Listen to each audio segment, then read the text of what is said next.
నమస్తే, నేను మీ Shirish. Welcome to our channel Siri home. Today మన గార్డెన్లోకి కొత్త ఫ్రెండ్ వచ్చిందండి. ఇక్కడ ఉన్న చెట్లన్నీ కూడా ఇది కూడా ఉన్నాయండి. ఇంకో మొక్క కూడా ఉందన్నమాట. సో ఈరోజు ఏం చేస్తున్నానంటే, తోటకూర బాగా పెరిగిందండి. దీన్ని హార్వెస్ట్ చేద్దాం అనుకుంటున్నాను. ఈరోజు మన గార్డెన్లో గట్టిగా ఒక గట్ట తోటకూర అయితే వచ్చింది.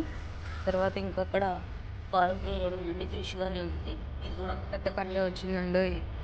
మొత్తానికి ఈరోజు మన ఇంట్లో మన గార్డెన్లోకి వచ్చేటప్పటికి 2 కట్టల ఆకుకూర గట్టిగా వచ్చింది.